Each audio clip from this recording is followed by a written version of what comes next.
लोकसभा में राहुल गांधी होंगे नेता प्रतिपक्ष।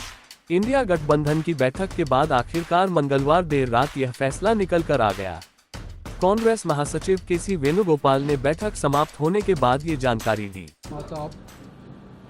Informing the decision of appointment of Rahul Gandhi as the leader of opposition in the Lok Sabha.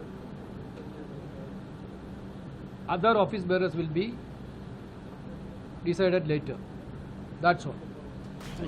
Lok Sabha में राहुल गांधी को नेता प्रतिपक्ष के रूप में चुना जाना एक महत्वपूर्ण घटना है। इस निर्णय से उन्हें विपक्षी दल के नेता के रूप में लोकसभा में मान्यता मिलेगी और उन्हें संसदीय कार्यों में भाग लेने की अधिकारिता होगी। ये भारतीय लोकतंत्र में संतुलन और विभिन्न दृष्टिकोणों की प्रतिस्थापना के लिए महत्वपूर्ण है। साथ ही साथ राष्ट्रीय और अंतर्राष्ट्रीय महत्व के मुद्दों पर विपक्ष के नेता की भूमिका महत्वपूर्ण होती है।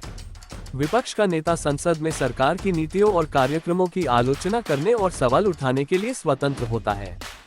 साथ ही प्रमुख विधेयकों और नीतिगत मामलों पर विपक्ष का दृष्टिकोण संसद में रखते हैं। विपक्षी नेता की भूमिका नीतिगत और विचारात्मक प्रभाव डालती है।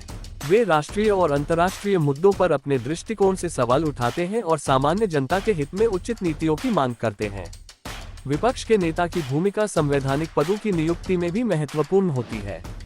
उनकी सलाह से केंद्रीय सतर्कता आयुक्त, सीवीसी, सूचना आयुक्त और लोकपाल जैसे पदों की नियुक्ति पर भी प्रभाव डाला जाता है। विपक्षी नेता की उपस्थिति चयन समितियों में सरकारी निर्णयों में पारदर्शिता और निष्पक्षता को सुनिश्चित करती है। साथ ही ईडी और सीबीआई जैसी केंद्रीय एजेंसियों के प्रमुखों की नियुक्ति में नेता प्रतिपक्ष का रोल अहम होता है।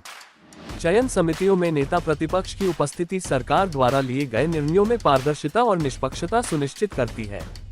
लोकसभा में नेता प्रतिपक्ष का पद बेहद प्रभावशाली होता है। बता दें कि नेता प्रतिपक्ष का पद कैबिनेट मंत्री के समान होता है। नेता प्रतिपक्ष को केंद्रीय मंत्री के समकक्ष वेतन, भत्ते और अन्य सुविधाएं मिलती है। नेता प्रतिपक्ष की मासिक सैलरी 3,30,000 रुपए होती है। साथ ही कैबिनेट मंत्री स्तर के आवास की सुविधा, ड्राइवर सहित कार जैसी सुविधाएं मिलती है। उनको केंद्रीय सुरक्षा बल द्वारा विशेष सुरक्षा का कवरेज, साथ ही विपक्षी नेता को एक पूरी स्टाफ की भी सुविधा दी जाती है। लोकसभा में विपक्ष के पहले नेता राम सुभाग सिंह थे। वह साल 1962 और 1967 में क्रमशः तीसरी और चौथी लोकसभा के सदस्य के रूप में चुने गए थे। वह 1969 में लोकसभा में विपक्ष के पहले नेता बने थे। बता दें कि लोकसभा ने 1969 तक विपक्ष के किसी आधिकारिक नेता को मान्यता नहीं दी थी। ये पद 1980 और 1989 और 2014 से 2024 के बीच भी खाली था। मोदी सरकार के पहले और दूसरे कार्यकाल में कांग्रेस के लोकसभा सांसदों की संख्या 10% से कम होने के कारण ये पद खाली था। इस बार कांग्रेस के 99 सांसद जीत कर आए हैं, जो लोकसभा की कुल संख्या का 18% है।